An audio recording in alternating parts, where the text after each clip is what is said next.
Okay, so this is the Buffalo Mountain Bikepacking Adventure short course video.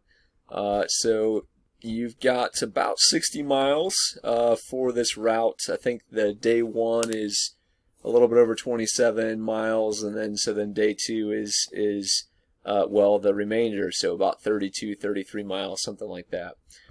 So your route here is start off with pavement. It's got a little bit of a stout climb here up Dickerson Road, which unfortunately used to be gravel like last year, but it just got paved, which is unfortunate. But you end up on gravel fairly quickly, and you've got some pretty good highlights. Let me pull up my notes here for this route so I make sure I don't miss anything here. So, okay, so once you get onto this stretch right here, this is what my buddies call the Spooky Holler. It is a really cool climb.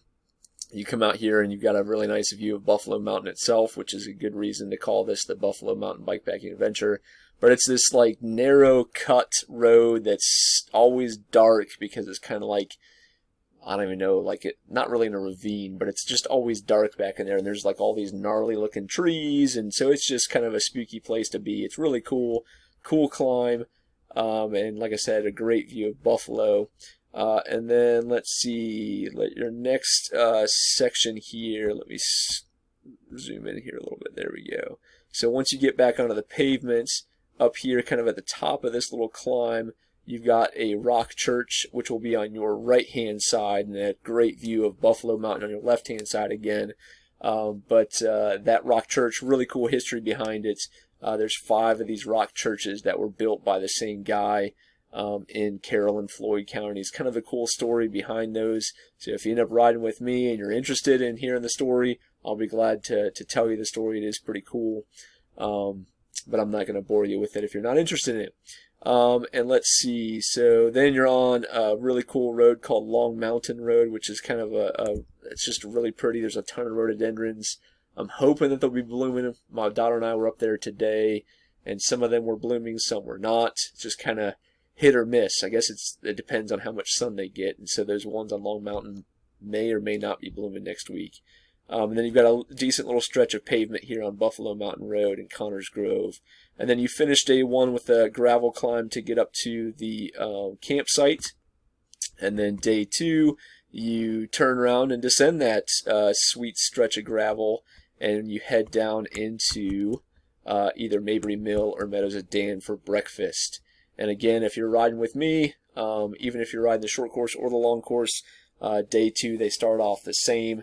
And so if you want to ride with me, I'll take you on a little detour on the side that runs parallel to the parkway. The road doesn't exist according to the maps, but I promise it's there. So if you want to get a little bonus gravel, you can come with me. And then from there, you can decide if you're going to ride the short course or the long course. I think day two, the short course might actually be a little bit better than the long course, because there is a huge stretch of gravel on the short course on day two, and it is some of my favorite gravel roads. So I'm going to have a hard time deciding which one I'm going to do on day two, because they're both great. Alright, so day two, let's see. Oh yeah, after you leave breakfast, you've got a little stretch of pavement here, and you end up on this road called Matt or Hilton. It's Matt on one end, Hilton on the other. I don't know. 2 names for the same road, but anyways, it's a little bit of a gravel climb to get up to the top, and then you've got this amazing gravel descent all the way down to Dougspur Road, and it is, oh man, it is so good. It is so much fun. And then you're on a short little stretch of pavement, and then again for basically the whole rest of your course, you're on gravel. You've got like a massive section of gravel, and these are fantastic roads. You've got Laurel Fork Road, which is amazing. You've got a good descent down to get down to Laurel Fork, and you kind of ride along the creek for a little while, and then you've got to climb to get back out of that valley onto Silverleaf. And then at the top of Silverleaf, you've got this really cool descent on this road called Fairhaven. And again, you kind of end up along this creek, and then down here at the bottom, you're along Burke's Fork, which is a really pretty stream. There's some big rock formations on your left hand side, kind of like a big cliff, and then the narrow little gravel road, and then off to the right is Brooks Fork. It's really, really pretty.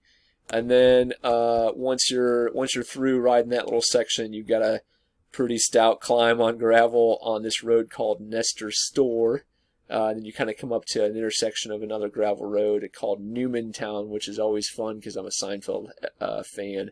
And so you end up on Newmantown, and it's kind of an up and down gravel road, and that's pretty much your finish. You've got a little bit of pavement after that to get back to the car, but you've got a bunch of highlights too. I mean, this is a fun course. A lot of times I'll go out and I'll if I'm just going out for a day ride, I'll park somewhere along here on Dougspur and basically do this loop and kind of cut out this section here, and I end up with a big gravel loop, and it's super fun. So you've got some amazing roads on here. There's quite a few different places that have churches that have spigots. If you desperately need to get water, day one, 27 miles. If you've got a couple of good bottles or a Camelback or something like that, you'll probably be good. Day two, you're probably good too. I mean, you'll get water at Mabry Mill or at the bakery or the coffee shop. And then from there, you've got like 27, 28 miles back to the car. So you may not need to get water, but like Green Mountain Baptist Church, usually there's spigots on.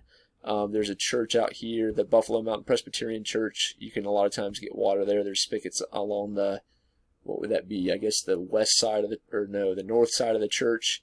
So there's most of the churches that you're going to go past, they'll have spigots. Some of them will be on, some may not. But with 30 miles max between kind of different stops, you should be in pretty good shape to get what you need. Okay. If you have any questions or anything like that, obviously you can send me an email or you can post up on the Facebook page. And I look forward to seeing you guys on Saturday.